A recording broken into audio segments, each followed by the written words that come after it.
بینەرانی بەڕێزدار شوێنێکن سڵاوتان لێبێت. من کامەران حاجی عومەر باسی ڕۆژتان پێشکەش دەکەم. باسی ڕۆژ وەک هەموو ڕۆژێک دوو تەوەر ئەمڕۆکە شرۆڤە دەکات.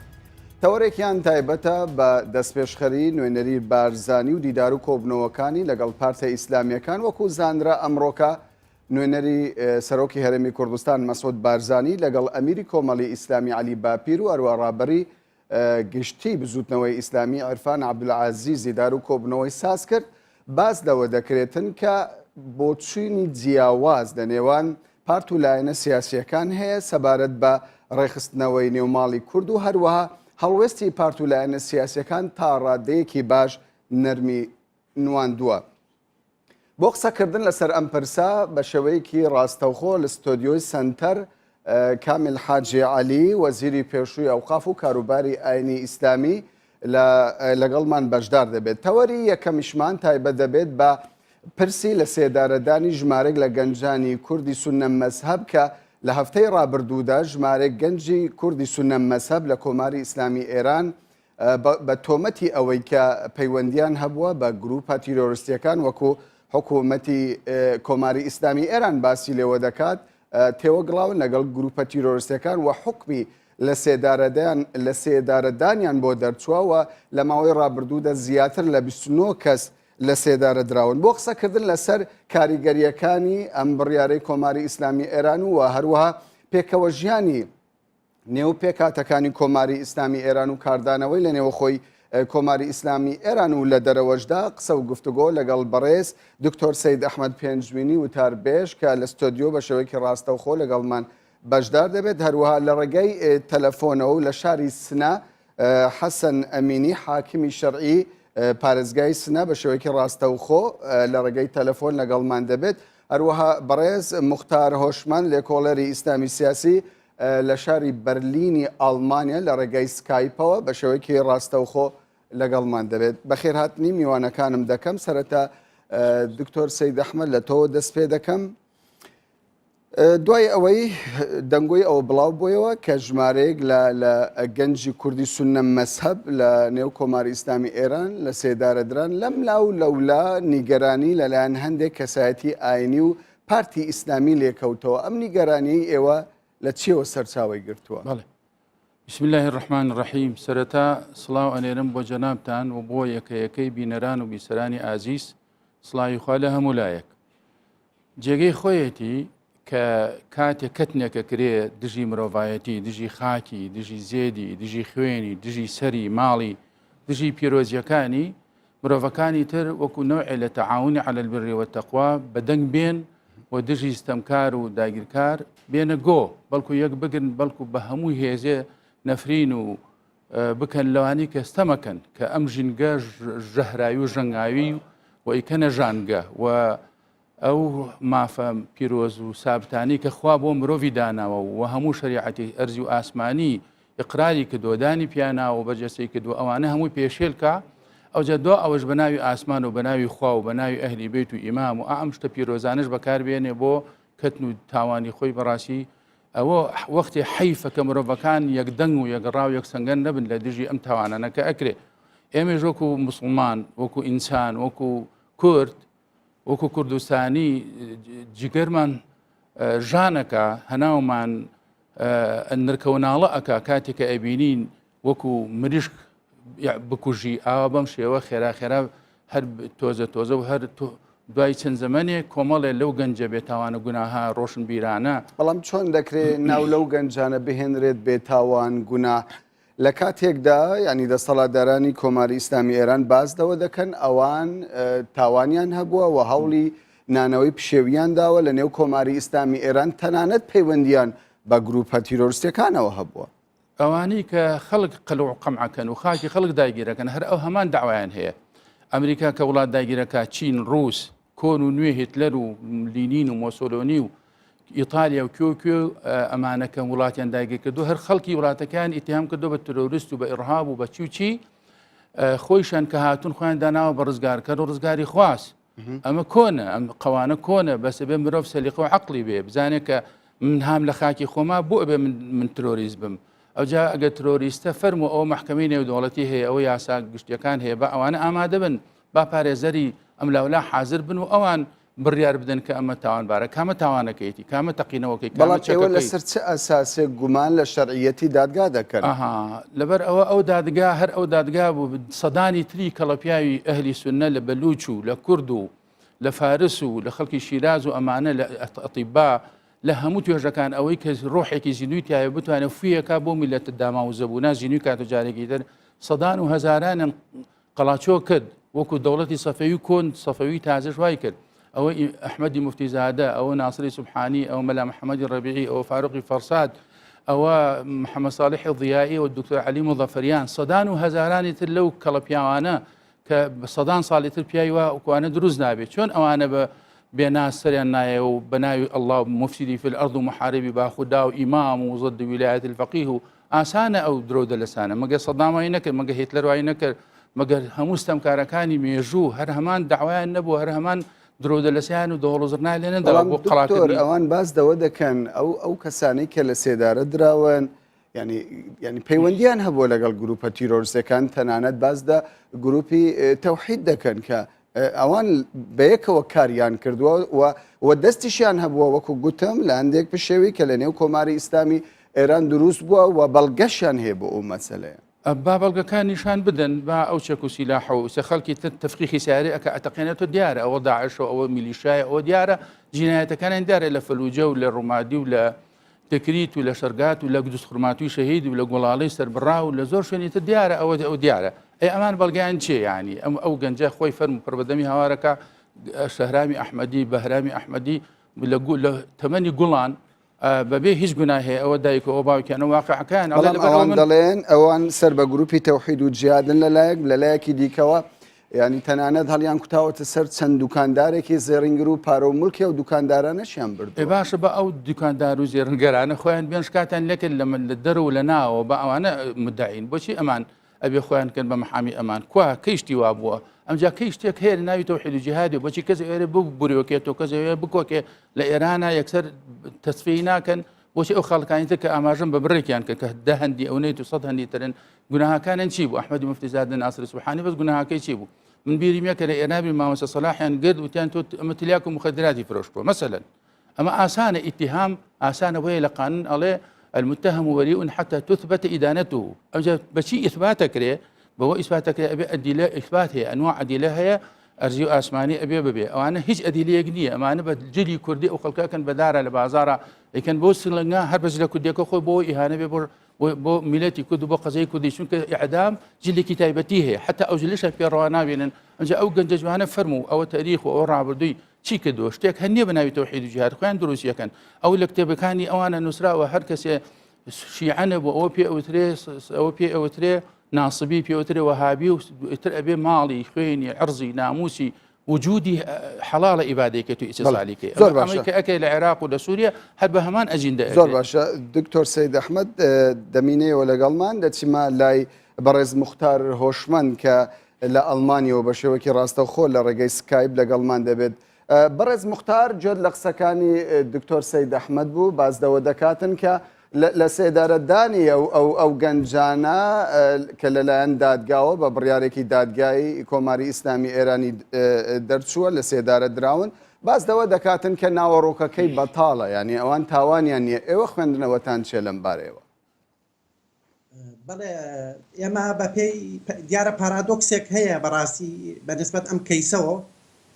ئێمە بۆ هەڵسەنگاندنی ئەم کەیسە پێویستە مراجعە بکەین بە پێشینەی خودی کۆماری ئیسلامی و بە ماهیەتی خودی کۆماری ئیسلامی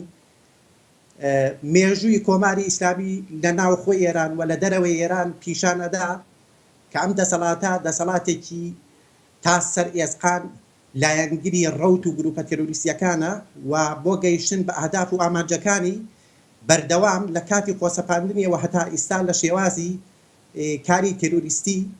بە هەموو ڕەهەندەکانیەوە کەڵکی وەرگرتووە ئیسفادەی کردووە و لە زۆر شوێن تەنانەت خۆی ئبتکاری بەخەرژاوە گروپی تێرۆریستی پێکێناوە لە نێوخۆی ئێران بەنسبەت سەرکوتی خەڵکی ئێرانەوە بە تایبەت کەمایەتێنەتەوەی و مەسەبیەکانەوە کۆماری ئیسلامی دیسان خاوەن پێشینەیەکی چەندین ساڵەیە پێشینەکە بەقەی تەمەنی خۆیەتی و بە تایبەت بەنسبەت سەرکوتی سوننەکانی ئێرانەوە کۆماری ئیسلامی لە ماوەی سی و چەند ساڵی ڕابردوودا وەکو مامۆستا ئیشارەی پێکرد بە دەیان کەس لە ئەهلی سوننەی ئێرانی بە تاوانی جۆراوجۆر بە عناوینی جۆراوجۆر و بە شێوازی جۆراوجۆر لە بین بردووە تێرۆر کردووە و کوشتویەتی کە ئێمە لە کوردستانی ڕۆژهەڵات وەک نمونە ئەتوانین تێرۆری مامۆستا ڕەبیعی بێنینەوە. دیارە مەسەلەکە بەڕاستی لێرەدا ئەوە نییە کە گروپێک رادیکالە تۆندڕەوە و مەترسی بۆ سەر جمهوری ئیسلامی دروستەکات. جمهوری ئیسلامی ماهیەتەن لەگەڵ مەسەبی سوننەدا کێشەی هەیە و لە یاسای بنەڕەتی خۆیشیدا بە شێوەی زۆر ڕوون و ئاشکرا ئەوەی سەلماندووە کە کەسێکی سوننە مەسەبی ئێرانی ناتوانێت لە چوارچێوەی دەسەڵاتی ئێرانیدا پۆست و مەقام وەربگرێت. باشە بەڕێز موختار بۆچی لە ئەهەمیەتی بڕیاری دادگای ئێرانی کەم دەکەنەوە لە کاتێکدا وەکو دەزانرێتن ینی ئێستا لە ناوچەکەدا شەڕێکی هەرێمایەتی هەیە ئیقلیمی هەیە تەنانەت زۆر جاران کۆماری ئیسلامی ئێران وڵاتانی هێرەمی تۆمەتبار دەکاتن کە دەیانەوێتن گروپ دروستکەن گروپی تیرۆریستی دروستکەن و ینی بیخەنە نێو کۆماری ئیسلامی ئێران و ئاژاوی تێدا بنێنەوە. بۆچی ئێوە ئەوە بە دوور دەبینن کە ئەمە پلانێکی یەکێک لە وڵاتانی هەرێمی نەبیتن بۆ دروستکردنی ئەم ئاژاوەیە؟ بەڵێ من دیارە لێرەدا لەگەڵ مامۆستا من ئەتوانم بڵێم هینێکم هەیە. من بە پێچەوانی مامۆستا معتەقدم کە لە ڕۆژهەڵاتی کوردستان ڕەوتێک بە ناوی ڕەوتی سەلەفیەتی جاهادی بوونی هەیە. ئەم ڕەوتە بە شێوەی وەکو لە قاڵبی فکردا زیاتر لە 15 ساڵە بوونی هەیە، بەڵام وەکو تەشکیلات و ڕێکخراو لە دوای ڕۆیشتنی پاشماوەکانی ئەنساری ئیسلام بۆ ڕۆژهەڵاتی کوردستان ئێمە شاهدی دروستبوونی چەندین گروپ ڕەوتی سەلەفی جاهادین لە ڕۆژهەڵاتی کوردستان کە لە کەتیبەکانی کوردستانەوە دەست پێ دەکات کوردستانی قاعدە و گروپێکیش بە ناوی گروپی تەوحید و جیهاد بەڕاستی بوونی بووە. بەڵام ئێمە لێرەدا سەیری ئەوە دەکەین کە ئەم گروپانە لە چ ژینگەیەکە دروست بوون. ئێمە ئەگەر حساب بکەین لە 2023 ئەم گروپانە دروست بوون، باشە هۆکار چیە لە 2023ەوە گروپی سەلەفی جاهادی لە ڕۆژهەڵاتی کوردستان دروست ئەبێت، بەڵام هیچ بەرخوردێ لەگەڵ ئەم گروپانە ناکرێن، بە ئاشکرا بانگەشەی خۆیانەکەن، تریبوونی مزگەوتەکانیان بەدەستەوەیە ئەو مامۆستایانی کە سەر بەوانن بانگەشە ئەکەن، ناوەندی تەبلیغیدا ئامەزرێنن. دوای 6 ساڵ لە ساڵی 2009ەوە بەرخورد دەست پێیەکە ئەمانە ئەگیرێن و ئەمەش کاتێکە کە جەماعەتێک بەو نەتیجە ئەگەن لە گروپە سەرەکیەکان و گروپانی کە داردەستی ئێرانن جیا ببنەوە و شێوازی تەبلیغی خۆیان جۆرێکی تر لێ بکەن. لێرەدایە کۆماری ئیسلامی حساسە بێتەوە، ئەمانە دەگرێت زیندانیان دەکا و سەرکوتیان دەکا. بەنسبەت دۆخی ئەمڕۆژەوە زۆر ئاساییە جمهوری ئیسلامی نەک بۆ ئەم گروپە ئیسلامیانە بەڵکو بۆ گروپە کوردیەکانیش کە ماهیەتی ئیسلامیانی ئەساسن هەمان تۆمەت لێ ئەدا و نهایەتەن ئەیەوێ بڵێ بۆ نمونە حیزبی دموکراتی کوردستانی ئێران ئەمساڵ چالاکی دەست پێ کردوەتەوە وابەستە بە عەرەبستانە گروپێکی سەلەفیش وەک تەوحید و جیهاد هەر لە عەرەبستان دیسان یارمەتی وەرگرتووە و ئەمانە نهایەتەن یەک سەرچاوەی یارمەتیدەر و پشتیوانیکردنیان هەیە. بەڵام بەڕێز موختار ئەگەر وەک جەنابتان باسی لێوە دەکەن ئەوانەی کە لە سێدارە دراون ینی تاوانیان نەکرد بێت بە پێی قانونی کۆماری ئیسلامی ئێران، کۆماری ئیسلامی ئێران لەم لە سێدارەدانە چ قازانجێک دەکاتن لە کاتێکدا وەکو دەزانرێتن بەشی زۆری پێکاتەکان لە کۆماری ئیسلامی ئێراندا کوردن و لە سەدا نۆی پێکاتەی کۆماری ئیسلامی ئێران سونە مەزهەبیشن. پێتان وانییە بڕیارێک لەو شێوەیە کە پێکاتەیەکی گرنگ وەکو کورد لە کۆماری ئیسلامی ئێراندا دەژی و سونەش هەنە ئەمە کاردانەوەی خراپی بۆ کۆماری ئیسلامی ئێران لێ بکەوێتەوە لە کاتێکدا ئەگەر ئەوان بۆ خۆیان تۆمەت بۆ ئەو کەسانە دروست بکەن؟ بەڵێ من پێشتری لە وەڵامی پرسیاری یەکەمدا ئاماژەم بکرد کە ئەمە ڕەوتێکی چەندین ساڵەیە بەڕاستیم ترور و تۆقاندنە. ئێمە پێش ئیعدامکرانی ئەم 25 کەسە دوو جاری تر لە ساڵی 2015 و 2013 دیسان شاهدی ئیعدامکرانی ئەم گەنجانە بووین بەڕاستی و جگە لەمانەش ئێمە ڕۆژانە لە سایەی دەسەڵاتی کۆماری ئیسلامیدا شاهدی ئەدامی خەڵکانێکی زۆرین. هەر دوێنێ بۆ نمونە 6 زیندانی تری کورد لە سێدارە دراون بە تاوانی جۆراوجۆر. ئەگەر ئێمە بین هەڵسەنگاندنی ئەرزشی بکەین بۆ ئەمە بەنسبەت کۆماری ئیسلامیەوە بەڕاستی هەتا ئێستاش وەڵامێکی دروست بۆ ئەمە نەدۆزراوەتەوە. کۆماری ئیسلامی مەبەستی چییە لەم ئیعدامکردنانە؟ ئایا نەدەکرا ئەم گەنجانە کە تەنانەت هەندێکی زۆریشیان بڵێن ئەگەر تاوانباریش بن داوای لێبوردنیان کردبوون ئەکرا ئەمانە ببەخشرێن نە ئەکرا دیسان ئەمانە مەجالیان پێ بدرێت دەرفەتیان پێ بدرێت بگەڕێنەوە ناو کۆمەلگا دیارە ئەمە زۆر بەربڵاوە ئەم مەسەلە لە چوارچێوەی بەڕێز موختار پێتان وایە ئەم بڕیارێکی کاتی بیتن یاخود ئەو کەسانێک کە ئێستاش لە زیندانەکانی کۆماری ئیسلامی بوونیان هەیە کوردن و سونە مەسەبن ینی چاوەڕوانی هەمان بڕیاری لە سێدارەدانیان لێ دەکرێتن؟ ظاهرەن ئەم گروپە کە بە ناوی تەوحید و جیهاد ناو براون پێم وایە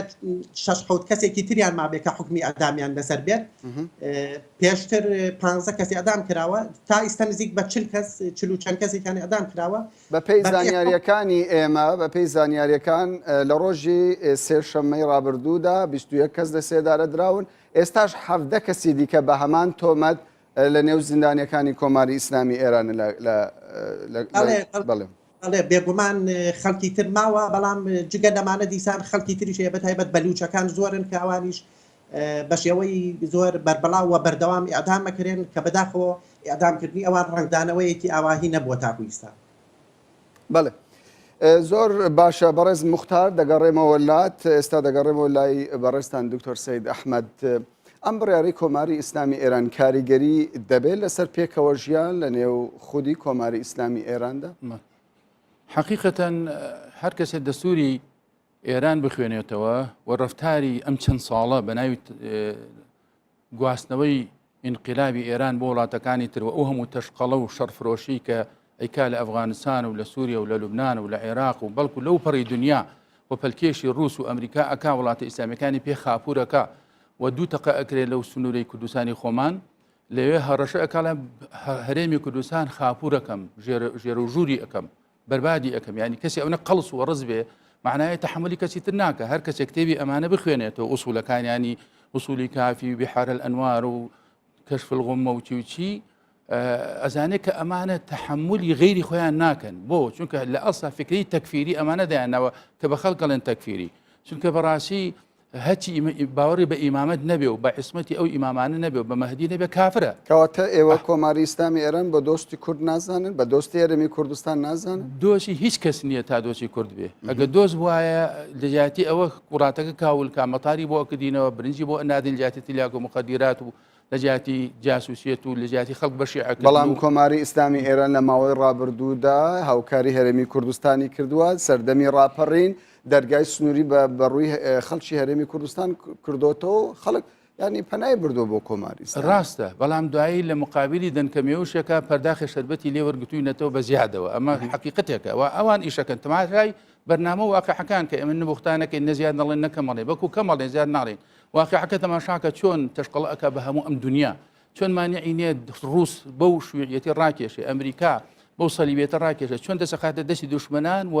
دەستی دۆسەکانشکێنە کە مسلمانە تەحملی ناوی عومەر ناکە ئەبوو بەکر ناکە عایشە حەفسە ڕۆژ و شەو ئەم هەموو قەنەواتە بە پاری خومس و جنس ئەڕوا بڕێەوە جنێو بە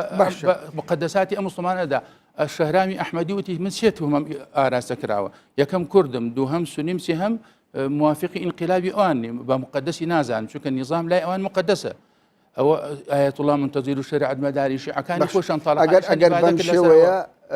دکتۆر سەید ئەحمەد ئەگەر بەم شێوەیە بۆچی ناڕەزاییەکان زێدەتر لەلایەن کەسایەتێکی ئاینی وەکو بەڕێستانە یان چەند ئەم و ئەولا دەکرێتن بۆ لەلایەن پارتە ئیسلامیەکان ئەو ناڕەزایە دەرنا ببڕێتن لە کاتێکدا وەکو دەزانرێتن هەر سێ پارتە ئیسلامیەکەی کوردستان بزوتنەوەی ئیسلامی کۆمەڵی ئیسلامی ینی ئەوان بە شێوەیەکی ڕاشکاوانە سەرکۆنەی ئەو کردارە ناکەن تەنانەت حزب ئەلمانیەکانش تا ڕادەیەکی زۆر پەیوەندیان ئەو پرسیارە لە خۆیان کەی من وەکو مەلایە واجبە ئەمە بڵێم چونکە مێزەری پێغەمبەر و جوبەی پێغەمبەرم لەبەرکردەوە ئەبێت دیفاع لە خاک و خەڵک و مەزڵوم و مستەضعف بکەم لەبەر ئەوە من ئەمە جوابی خۆمە بەڵام ئەوانی تەبێ پرسیارەکە لەوان کە لەعلەه عوزری خوێندنەوەی بەڕێستان بۆ ئەمە ینی تۆ فەردێک تاکێک ئەتوانێت شتێ بڵێ بەڵام حیزبێ کە مرتەبیتە ناو دنیایەکە هەمووی لوغمە هەمووی ئاڵۆزیە هەمووی شێواویە هەمووی تەئامر و جاسوسیەتە ئەکرێ نتوانێت ئەوە بڵێ ئەکرێ بەرژەوەندیە گشتیەکانی ئەوەن مەجاری نەبێ یا ئەوە دیکتاتۆریەکە بزاڵ و بەهێزە نتوانێت دەم کاتەوە نتوانێت دەنگ هەڵبڕێ ئەکرێ عوزرەکانی ئەوە بێ عالمی ئیسلامی دیکتاتۆریەت و ئینقلاب و لەکوێ چەک مەسووری وەکو سیسی وەکو ئەوانە بێ کە خەریب لە تورکیا بیکەن ئەوانە باوی هەیە چپڵە بە ئەوە لێ ئەدرێ بەڵام پێدوانیە ئەگەر ئێمە باز دە پارتە ئیسلامیەکان بکەین چونکە وەکو دەبینرێتن ئەوانەی لە سێدارە دراون بە دوو هۆکار لە سێدارە دراون یەکێکیان کە هۆکارەکە کووردە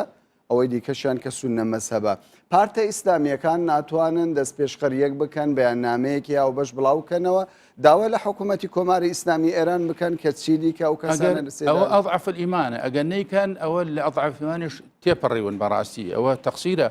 بە بیست بە مەورید گوناهبار و مقصر لە مێژووە ناوێن ڕەش ئەنووسرێ ئەگە تاک بێ ئەگە فرد بێ ئەگە ئەو گروپانە کە باسی مرۆڤ مافی مرۆڤ و مافی ئافرەت و مافی چی ئەەکەن ڕۆژانە مێشکی ئەمەیان داخستووە ئەگەر ئیسە لە مەدان نەبن ئەیکەی لە مەدانن ئەو هەموو تاوان و جەریمە ئەکرێ بە حەقی کوردستان ئەو هەموو مادە ئێکسپایر و ماوە بەسەرچوو و معمەلی مخدرات و کەشفەکرێ لێرە لێ بە ئەتنان کرا بە عبور بۆ ئەوروپا بۆ شوێنەکانی تر ئەم هەموو شتە ئەکرێ ئەوێ هەموو دنیا کاول بێ خۆی سالم دانیشە کەس دەستی بۆ نەوە چونکە خۆی مقدسە نابێ وابێ هەر کەسێک دیاری بە ئاگر کا ئەبێ چاوەڕان بێت دەستی خۆشی بسووتێ و چاویشی کوێر ببێ ئینشاءالله جا لەبەر ئەوە پێویستە هەموو کەس ببێ ئەی باشە خۆ حیزب عیلمانیەکانی بۆچی قاسم لێو کێ کوشتی شەرەفکەندی کێ کوشتی سەدانی تر و دایانی تر ڕۆژانە لە سەردەش و لە مەهابات و لە کێو لە بۆکان شەهید دەکرێت لەو گەنجە جوانانە لێرە و لەوێ ئەم هەموو مؤامرە ئەکرێت لەم کوردستانە ڕۆژانە ئەکرێت نیوەی ئەم کوردستانی کڕیەوە بۆ خۆی والمعسكري تدريبي هي خلق تدريب كاو مذهب ودين ومزاج واخلاق وهمشتك خلق اقورو ولا اللي كعبو كردستان اقورو برو قوم برو اصفهان اما همي خيانته حزب دغناك حكومه دغناك او تقصيره كان براسي او هيج مصداقيتك وطني ونشماني وانتماء واخلاقيا نامينه بناوي سياسه برجوندي عمري او برجوندي نمينه كانسان كبشيطاني ناطق یا شەیتانی ئەخرس بەڵێ زۆر سوپاس دەگەڕینەوە ئەڵمانیا لای بەڕێز موختار دیارە لە مێژووی سیاسەتی کۆماری ئیسلامی ئێراندا لە چەند ساڵی ڕابردوودا وەکو ئێوە باسی لێوە دەکەن کۆماری ئیسلامی ئێران ئەوەندە دژی سونە مەسەب نەبووە ئێستا لە کۆماری ئیسلامی ئێران مزگەوت هەیە ڕێوڕسمی ئاینی هەیە سونەکان زۆر بە ئازادانە دەتوانن پەیڕەوی ئاینی خۆیان بکەن تەنانەت ڕێگا بە چەند کەسایەتێکیش دراوە کە کاری سیاسی خۆیان بکەن لەوانە مەلا ڕزگار چەمچەماڵی کە زۆر بە ئازادانە کاری ئاینی خۆی و بانگەوازی ئاینی خۆی کردووە بۆچی ئەوەندە لەسەر کۆماری ئیسلامی ئێران ڕەخنە دەگیرێتن کە دژی کورد بن و دژی سونە مەسهەب بن بەڵێ من دیارە ڕەخنەم هەیە لەوەی کە جەنابەت وا فەرموویت ئەو ئازادیانە ئەوەندە بەربەڵاو نییە بەڕاستی ئەمە بێ ناوی بنین ئازادی بەنسبەت پێشینەی جمهوری ئیسلامی لە سەرکوتی سونەکانە کە تاکو ئیستاش عەرزم کردن بەردەوامە هەم لە کوردستان هەم لە بەلوچستان هەم لە ناوچەی تاڵش هەم لە باکووری ئێران هەم لە بەشێکی باشووری ئێران دیسان ئەم ئازادیانە ئازادی بەرتەسکن ئەو ئازادیانە کە ئازادی بنەمای و ئاساسین تاکو بەڵام بەڕێز موختار پێدوانی ئەگەر ئازادیەکان بەرفراوان بێت وەکو ئێستا کەوەی لە عێراق ڕوودەدات شەڕی مەسەبی دروست دەبێت شیعە لەگەڵ سونە لەگەڵ شیعە تورکمان لەگەڵ عەرب لەگەڵ کورد تر ئەوە ینی ئەو کاردانەوەی لێ ناکەوێتەوە ئەو مافێکی کۆماری ئیسلامی ئێران نییە کە سیستەمێکی دروست کردووە دەیەوێت پارێزگاری لە سیستەمەکەی خۆی بکات بە پێچەوانەوە من ئەڵێم ئەگەر مافەکە بدرێت پێکەوەژیان ڕۆحی پێکەوەژیان باشتر ئەبێت و ئەو ناکۆچی و نێوان گرژیە لە بین لایەنگرانی مەسەبە جۆرە جۆرەکانە نایەتە ئارەوە بۆ نمونە خودی کۆماری ئیسلامی لە کوردستانی ڕۆژهەڵاتە کە بەشێکی خەڵکەکەشی ئەو بەشێکی پێڕەوانی ئاینی سونە و کەمایەتیەکانی ترن ئەو ناکۆکیانەی هەر لە سەرەتای هەر نەسەرکارەوە دروست کردووە بەڕاستی زۆر دیار و وازەحە کە بەشی شیعەنشین زیاتر لە کۆماری ئیسلامی نزیک بووەتەوە و کۆماری ئیسلامی امتیازاتی زۆرتری بەو بەشە داوە وەک عەرزیشم کردن لە یاسای بنەڕەتی کۆماری ئیسلامی و ئەم تەبعیزە دەست پێیەکە بەڵام تۆ ئێوە باز لە ماف دەکەن بەڕێز موختار دەڵێ پێویستە ماف بە پێکاتەکان بدرێت بەڵام ماف بە چێ بدرێتن دوو حزبی دیموکراتەیە تاوەکو ئێستا ناتوانن یەک بگرنەوە دەیان پارتی کوردی هەیە دەیان بزوتنەوەی ئیسلامی هەیە ینی حکوومەتی کۆماری ئیسلامی ئێران لەگەڵ چێ مامەڵە بکات پێدوانیە لە نێو کورد و لە نێو مەزهەبی سونەشدا لە نێو پارتە ئیسلامیەکانیشدا یەک گوتار نییە تاوەکو خیتابی حکوومەتی کۆماری ئیسلامی ئێران بکات بەڵێ کاکە ئێمە لە سەرەتای شۆڕشی ئێراندا لە سەرەتای خۆسەپاندنی کۆماری ئیسلامیدا بەڕاستی ئێمە تەجروبە و ئەزمموی مزاکرە و توێژی لایەنە کوردیەکان و تەنانەت لایەنە مەسەبیەکانمان لەگەڵ دەسەڵاتی ناوەندی هەیە، بەڵام نەهایەتەن دوای چەندین مانگ دەرکەوت کە کۆماری ئیسلامی نە ئەهلی وتوێژە، نە ئەهلی گفتوگۆیە، نە ئەهلی مافدانە. ئێمە جیاواز لە حیزب ئیلمانیەکان ڕەوتی خوالێ خۆشببوو مفتیزادەمان بینی ئەحمەدی مفتیزادە کە ئەوان جیاواز لە لایەنە ئیلمانیەکان لە حیزبە کوردی و چەپەکان نزیکایەتیەکان لەگەڵ کۆماری ئیسلامی کرد، بەڵام دواتر بینیمان کە ئەو جەرەیانە لیبرال و شلڕەوەیش لەلایەن خودی کۆماری ئیسلامی ئەو چی بەسەرهات. لە واقعدا کۆماری ئیسلامی دەردی مامۆستا فەرمووی ماهیەتەکەی ماهیەتێکی ئینکارکەرانەیە، وەکو داعش کاتێ 2004 هات عێراقی بەرەو عێراق گەڕایەوە، بۆ نمونە گروپێکی خۆماڵی بە ناوی ئەنساری ئیسلام لە عێراق تا چالاک بوو. داعش تحملی ئەوەی نەبوو کە ئەنساری ئیسلام و گروپە بچووکەکانی ترکاوانی ماهیەتی سەلەفی جاهادیان بوو بمێننەوە. تەنیا مەرج ئەوە بوو کە ئەمانە ببن بە مۆبایلی ئەبوبەکر بەغدادی و لەو سوورەتایە کە ئەمێننەوە. لە جمهوری ئیسلامیشدا بەڕاستی هەروایە هەر گروپێ زۆر باشە زۆر باشە. بەڕێز موختار دوا پرسیارم ئەوە دەبیتن کە ئایندە چۆن دەبیتن، بۆچی کۆمەڵگەی نێودەوڵەتی ئەوەندە بێدەنگە ئەگەر کەیسی ئەوانەی لە سێدارە دراون ئەوەندە بێت تاوان بن. بێگومان کۆماری ئیسلامی تەبلیغاتێکی چڕوپڕی کرد لەسەر ئەم کەیسی ئەم ئیعدام کراوانە، ڕاگەیاندنی کۆماری ئیسلامی خەریک بوو. ئێمە چەند مانگ پێش ئێستا بەشی لێکۆڵینەوەی استراتژی کۆڕی هەڵسەنگاندنی بەرژەوەندیەکانی کۆماری ئیسلامی شتێکی تایبەتی دایە دەرەوە. دواتر وەزارەتی ئیتلاعات هەندێک سیناریۆی باز کرد، دواتر ڕاگەیاندنی کۆماری ئیسلامی بە شێوەی چڕوپڕ باسی کرد، دواتر فەرماندەی ئەرتەشی ئێران هات. ئەمانە هەمووی مەبەزدار بوون بۆ زەمینە سازکردن بوون بۆی ئەدامی ئەم کەسانە و هەموو کات جمهوری ئیسلامی بەڕاستی ئەمانەی کردووە. دیارە کۆمەلگای نێودەوڵەتی بەداخەوە نەک بە نسبەتی ئەدامی ئەم کەسانە، بە نسبەتی ئەدامی خەڵکانی تریش کە هیچ لایەنێکی ئیسلامیشیان پێوە بۆ تەنانەت بێدەنگ ماوەتەوە تاکوستا و ئۆکار بۆ بەردەوامی کۆماری ئەدام و سەرکوت. زۆر باشە، دەگەڕێمەوە لا دواتر. دکتۆر سەید ئەحمەد، ڕێگە چارەت چی دەبێتن ئەگەر کورد سونە مەزهەب لە کۆماری ئیسلامی ئێران لە ژێر هەڕەشەدا بن وەکو بەڕێستان ئاماژەی پێدەدەن، چی بکرێت باشە بۆی بپارێزرێت وەکو دوا پرسیارمان؟ بەڵێ ئەوەیە کورد و سونەکە سونە درعە بۆ پارێزگاری لە کوردایەتی و مەردایەتی. ئەمە شەهید عەبدوڕەحمان قاسملۆ لە کتێبی کوردستان و کوردان نووسویەتی. ئەبێ لە پێشا بگەڕێنەوە بۆ دین، چونکە ئەم دینە زائیفە بە دینی حەق مواجهە ئەکرێ. ئەمە کابرا بڵێ من نیشمان پەروەر و قەومیم و ناسیۆنالیزم و چی خۆی لە دین ڕوتکا گەورەترین خزمەتی خۆڕایە ئیکا بە ویلایەتی فەقیه و بەم ئاخونانە. لەبەر ئەوە لا یەفلو الحەدیدە ئیلا الحەدید، ئەگە بدەوێ ئاسن سەرپان کەیتۆ بێ بە ئاسن وای لێکەی. کەواتە مەبەستت لە هێز ئەبێ ئەم کوردە ئەم بەلوچە بەڕاستی جددی گەڕنەوە ئیسلامی ڕاستەقینە کە سونیە، چونکە ئێران وڵاتێکی سونی بووە هەمووی چەند ساڵێکە بۆ شیعە. لە ساڵی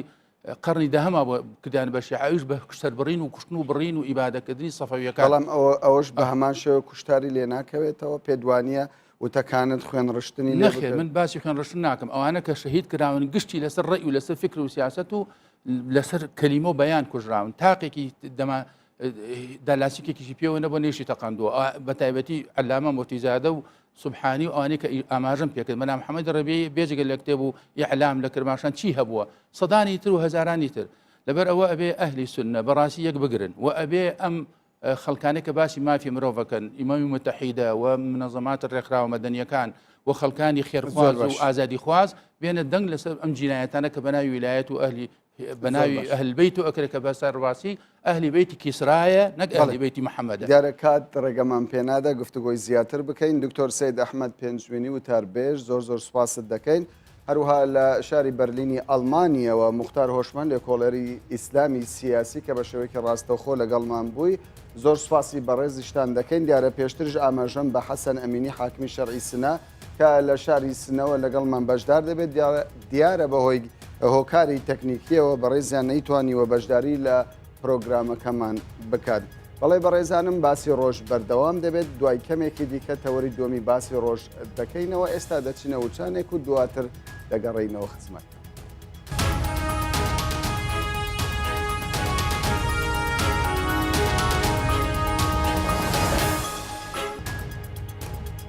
جارێکی دیکە سڵاوتان لێبێت بەڕێزانم. تەوەری دومی باسی ڕۆژ دەکەینەوە کە باز لە پرسینەوە خۆی هەرێمی کوردستان دەکەین و دەست پێشخەری سەرۆکی هەرێمی کوردستان و دیداری نوێنەری بارزانی لەگەڵ پارت و لایەنە سیاسیەکان بە تایبەت ئەمڕۆکە کە نوێنەری بارزانی لەگەڵ کۆمەڵی ئیسلامی و بزوتنەوەی ئیسلامی دیدار و کۆبنەوەیان ساز کردووە و بەپێی لێدوانێکی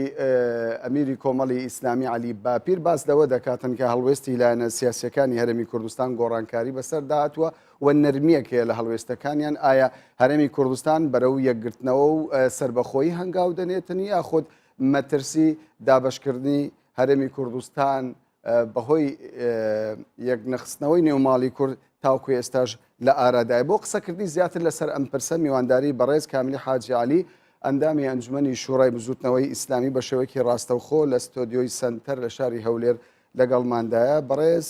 کامیلی حاجی علی بەخێر بێت بۆ کوردستان 24. پێم باشە لەوە دەست پێ بکەم دەست پێشخەریەکەی سەرۆکی هەرێمی کوردستان ئێوە چۆن دەبین؟ بەناوی خۆی بەخشندەی میهرەبان درود و سەلام لەسەر گیانی پاکی پێغەمبەر. هەر کەسێک هەر کارێکی خیر هەر جوهدێکی خیر لە پێناو بەرژەوەندی باڵای میلەتەکە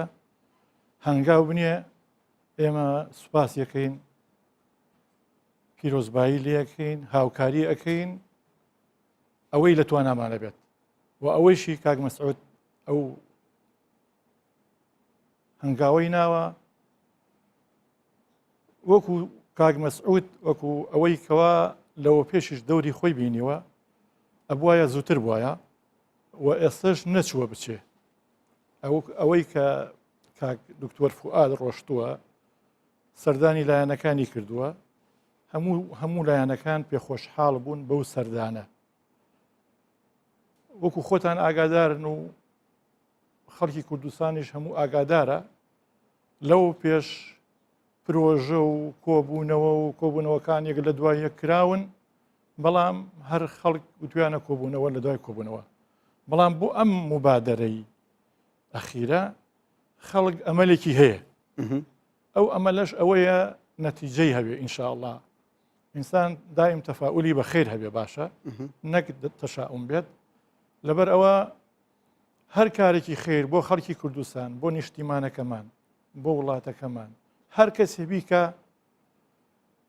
ئینسان دڵخۆشە و پیرۆزبایی لەکەین. کەواتە ئەوە خواستێکی گشتیە هەموو خەڵکی کوردستانیش لەگەڵ ئەوەیە نێوماڵی کورد ینی یەک بگرێتەوە. بەڵام لە ئەرزی واقعدا ئایا ینی ئەو دەست پێشخەریە بە بۆچوونی ئەوە دەبێتە هۆکارێک بۆ یەخستنەوەی نێوماڵی کورد ضرورە پارت و لایەنە سیاسیەکان ئیستیجابەی باشیان هەبێت و هەرچی پرۆژیان هەیە بەڕاشکاوانە بیخەنە سەرمێز لە کاتێکدا زۆربەی گفتوگۆکان وەکو دەبیندرێتن نهێنین و تاوکوی ئێستاکە بۆ میدیاکان هیچ زانیاریەک بە شێوەیەکی ئاشکرا و ڕوون نەخراوەتە ڕوو. وەڵام من لەگەڵ ئەوام تا نەتیجەی نەبێت ئەو شتە نەخرێتە ڕوو. ئەو نهێنیە باشە ئەگەر ئینشاءالله ئەگەر بەرهەمی هەبێت، چونکی لە ڕاگەیاندنەکانە هەندێک شت ئەو ڕژێنرێت، بەڵام لەوانەیە ئەو سەرکردانە ئەو کەسانەی کە بەرپرسن کە لێپرساوی حەز بە لێپرساوێت یەکەن هەندێک شت هەیە کە لە ڕاگەیاندنەکە بیسرێتەوە خەڵکی تر لەوانەیە قسەیان بۆ بکە کاریگەریان هەبێ. تەنازول نییە لە کوردستانە بۆ یەکتر، یعنی هەر کەسێک کارێکی باشکە بۆ یەکتر. مەسەلەن باسی خاڵێکە کرێم خاڵم من ئێڵێم بە جەنابەت جەنابی ژووک و بەرپرسێ بڵێن هەبی لەوێ ئەگەر من وتم مادە من وتومە تۆ لە داخی ئەوەی کە من وتومە ڕەبزی مەکە. هەر کەسێک هەر پرۆژەیەکی خەیری هەیە بۆ ئەم میلەتە با پیرۆزبایی بکەین لێی، نەڵێن لە سلێمانیەوە بوو یا لە هەولێرەوە بوو. کەواتە پێ دوایە هەستێک هەبێتن لەلایەن بزوتنەوەی گۆڕان و پارتی دموکراتی کوردستان بۆ هەر دەست پێشخەریەک تا ئێستا ئەو هەستە نەبێ کەی هەبێت، ینی کەی بۆ کەی بەسەی تر یعنی ئازارەکانی میلەت با بخوێنینەوە گوێیان لێ بگرین بەسە. ینی ئەو خەڵکە برسیەتی، ئەو خەڵکە هاوارەتی. اینجا ئەوە داعش هەیە، ئەوە ئێمە تا ئێستا سنوورمان دیاری نەکراوە. ئێمە ئەمانەوێ مەسەلەن خەڵک ئەمە 100 ساڵە ئەم میلەتە خوێن ئەڕێژێ لە پێناوی ئەوەی کەوا دەرەجە دووەم نەبێت، لە پێناوی ئەوەی کەوە سربەخۆیەک بێت، لە پێناوی ئەوەی کە خوا پێی بەخشیوین نیشتیمانێک بڵین ئەمە نیشتیمانی خۆمانە 100 ساڵە دەربەدەری و ئاوارەیی و گرتن و زیندانی و کوشتن و کیمیایی باران و ئەنفال و ئەم هەمووشتانە بەسەرمانە کەی بیر بکەینەوە تا کەی بیر نەکەینەوە حەیف زۆر حەیف بەڕاستی بۆ ئەو سەرکردانەی کە ئەمڕۆ لە پێناو بڵێ وەڵا ئەو وای وتو لەبەر ئەوەی کەوا ئەو وای وتووە نەبم بە قسەی خۆمەوە با من پەشیمان نەبمەوە کاکە پەشیمان بوونەوە بۆ ئەم میلەتە ئەبێ بە مێژوویەک مێژوو ڕەحم بە کەس ناکە لەسەرمان تۆمان نەکرێ هەر کەسێک کارێکی خێرکە لە قەبرەکەشە ئاسوودەیە بێ ئینشاءڵڵا. بۆچی پارت و لایەنە ئیسلامیەکان لە هەرێمی کوردستان هەر سێ پارتی ئیسلامی هەڵوێستێکی ڕوونیان نییە بەلایەنی ئەو لایەنەی کە ئامانجی ئەوە نییە ڕەوشەکە پێک بێت بڵێ کاکە تۆ خەتا بەڕاست برێ ڕاست بە خراپیش برێ خراپ بۆچی ینی دائیمەن لە هەڵوێستەکانی خۆیاندا بە یەک مەسافە لە هەردوو لە ئەمە قسەکەی بۆش نەبێ ئەو کەسی کە لەگەڵ بۆش بوو لەگەڵ بۆش ئەوێت ریشی ناغ دوژمنێتی ناوان نییەم قسەیە هێشتا لایەن جیا نەکراتەوە چێک ئەم لایەنە یعنی دوو بەرەجیا نەبووتەوە بەڵام لە بەڕوونەیە بزوتنەوەی گۆڕان دەڵێتن مەرجی من ئەوەیە بۆ ئاسایکردنەوەی بارودۆخ دەبی سەرۆکی پەرلەمانی کوردستان بگەڕێتەوە هەولێر پارتیش ئەمە قبول ناکات ئێمە وەکو بزوتنەوەی ئیسلامی پێی هەڵساین کاتی خۆش هەڵساین ئێمە وەکو جاری یەکەم مەکتەبی سیاسی پێ هەڵسا دوایش کاک حاجی عیرفان هەم هەڵسا پێی قسەمان لەگەڵ لایەنەکان کرد لەگەڵ گۆڕان و پارتی دیموکراتی کوردستانیش کرد گۆڕان مەسەلەن ئەیانوق ئەبێ وەکو پێشی مانگی دوانزەی لێبێتەوە پێشی ئەو کاتە ئەمانیش مەسەلەن ئەیانوت ئەو قسە وایە نا تۆ ئەبێ ئینسان موسیر نەبێت لەسەر شتێکی خۆی ئەبێ هەروە بێ چونکی تۆ ئەبێ براکانی ترت هەیە خەڵکی ترت هەبێ ڕاوێشکەی جاری وا هەیە مەسەلەن ئەگەر حەقیش بێ ئەبێ بەپێی ئەبێ بەهۆی پشێوی ئەم حەقم نابێ یەکڕزی ئەم میلەتە ڕۆژەی ئێوە چی بوو ینی هەم لەگەڵ سەرۆکی دیوانی سەرۆکایەتی هەرێمی کوردستان ئەمڕۆ دیدارتان کردووە و لە پێشوشدا دیدار و کۆبنەوە هەم لەگەڵ کاتی خۆی ئەمە پرۆژەمان نووسی دامانە دەست ئەو برادرانەی خۆمان و یەکەم جار ئێمە وتمان ڕاگەیاندنەکە ڕاگەیاندەکە ڕاوەسێ ڕاگەیاندن من بە خۆمی وت عمەری سیعالی وتی دەستوە ئەوە من ڕاگەیاندن ڕاگرم ئاتم لای کاک دکتۆر فوادی قسەم کرد وتی ئێمەش ئەوڵێن ڕایەکردی بەڵام وەکو باسمان کرد ڕاگەیاندنەکەن کە تۆ شتێکی وا ئەڵێ یەکسەر شتی ترێنە پێشەوە قسەی ترێنە پێشەوە اینجا ئێمەش یعنی کاتی خۆی من لە متەوەسطە بووم لە 16 شتێکی وا مامۆسایەکمان نەبوو مامۆسای ئینگلیزی ناوی بنیامین بوو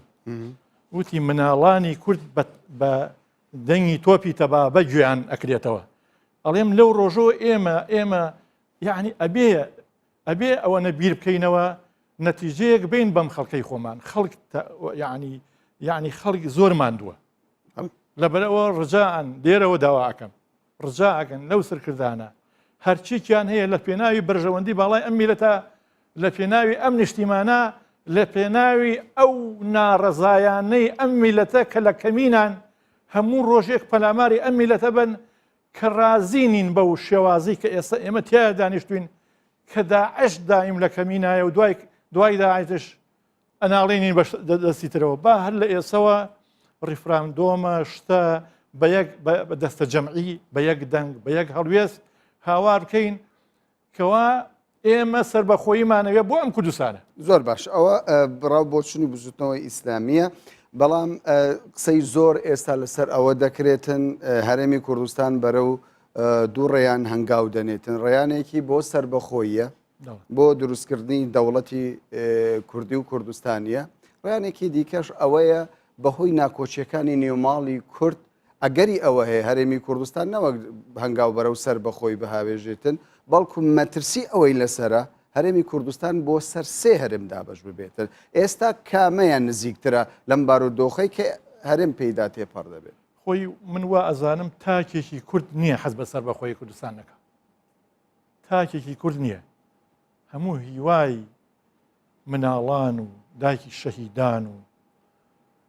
خەمخۆران و پێشمەرگەی دێرین و بە ساڵا چوان و ئەمانە ئاواتی ئەویانە ڕۆژێک لە ڕۆژان لە UN کورسیمان هەبێت بەڵام خەڵکێک ئەڵێ با بە برایەتی و بە تەبایی ئەم ڕیفرامدۆمە بکەین بۆ سربەخۆی خۆ کە ئەم ڕیفرامدۆمە ئەکرێ شەرت نییە یەکسەر تۆی ئەلانی سربەخۆی بکرێت ڕای ئەو میلەتە بۆ مێژوو دەرەخەی بۆ دنیا ئەم میلەتە ئەمەی ئەوێت لەبەرەوە ئەمە هەنگاوێکە بۆ ئەوەی کەوا ئێمە ڕیفرامدۆمەکەم بەڵام ڕیفرامدۆمەکە پێویستی بەوە هەیە یەک کوێخادێ گرنگە کەوا ڕەزامەندیە بێ یەک کوێخادێ زۆرە ناڕەزا بێت لەبەرەوە گرنگ ئەوەیە ئەمە هەوڵ بین کەوا ئەگەر کەسێکیش هەر ناڕازی بوو یاخوا نەخواسا چونکی دەستی خیانەت لە کەس ناگیرێ ئەگەر هەر نەیویست ئەم شتە ڕووبە زۆرینەی میلەت هەر ئامادەیە بۆ ئەو مەسەلە بەڵام هەتا توانامان هەبێ هەوڵ بین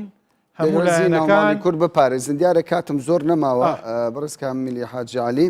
دێمە سەر ئەو پرۆژەیە کە یەکگرتووی ئیسلامی کۆمەڵی ئیسلامی بستنەوەی ئیسلامی بەردەستیانە دایانەوێت بەرەیەکی یەکگرتوو پێک بێنن بۆچی لە ئێستا ئامانجتانە بەرەیەکی وەها دروست وەڵی خۆی ئێمە خوا ئەمەرمان پێەکە کەوا موسڵمانان دائیم برابن و کردوونیشی بەبرا ئینەمە المؤمنون ئیخوە هەروەها پێغەمبەر صلی الله علیه و سلم فەرمووی المسلم ئەخو المسلم ئێمە تاوانبارین کە نەمان کردووە اینجا مهم ئەوەیە هەر قسە نەبێت بە عەمەل بکرێت بە کردار بکرێت کاتی خۆی کە هەڵبژاردنەکان هەبوو چه عێراقی چه کوردستانی ئێمە وەکو بزوتنەوە ئیسلامی کە من بەرپرسی دەستەی کارگەڕی بووم نووسراوەکان بە فەرمی خۆم ئەم نارد بۆیان کاکە با بە یەک لیزدا بەستین نەیانەکرد ئێسش نەچووە بچووە ماخوا ئەکا هاتوونەتە سەر ئەو ڕایە پیرۆز بایان لێ زۆر باش هەندێک دەڵێن پارتە ئیسلامیەکان بۆ ڕاگررتنی تای تەرازوو لە هەرێمی کوردستان دەیانەوێت لە یەک نزیک ببنەوە ڕاگررتنی تای تەرازوی چۆن ینی بە شێوەیەک پارتی و بزوتنەوەی یەکێتی و بزوتنەوەی گۆڕان ڕێکەوتنێکیان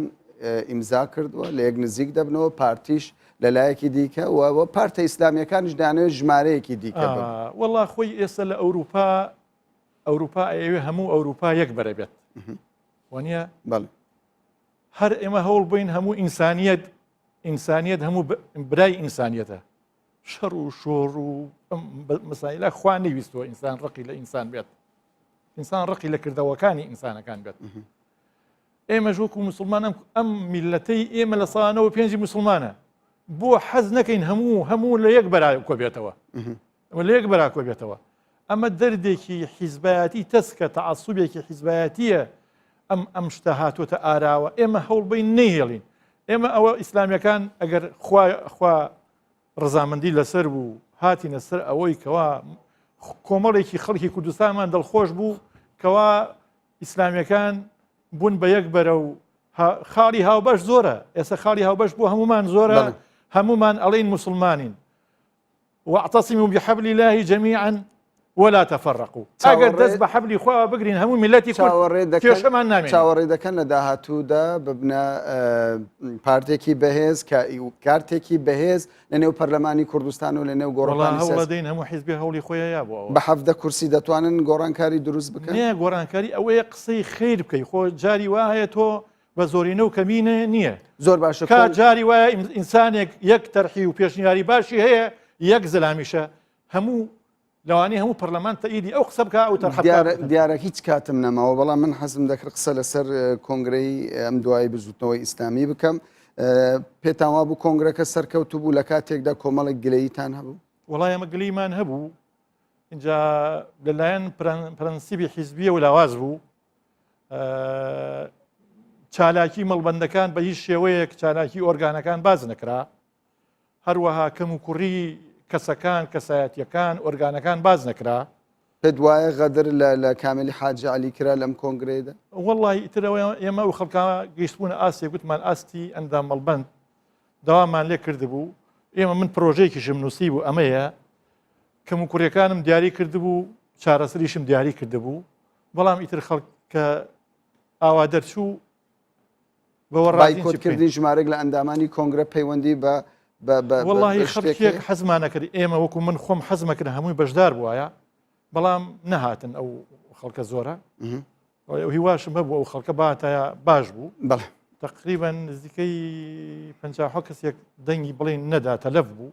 بەوانەی نەهاتن بەوانەشین بوو زۆر سوپاس بەڕێز کامیل حاجی علیان دامی ئەنجومەنی شورای بزوتنەوەی ئیسلامی کە لەگەڵمان بەشدار بووی دووبارە زۆر سوپاس. سپاسانەکەم. بینەرانی بەڕێ سوپاس بۆ ئێوەش کە کاتی خۆتان بە ئێمە.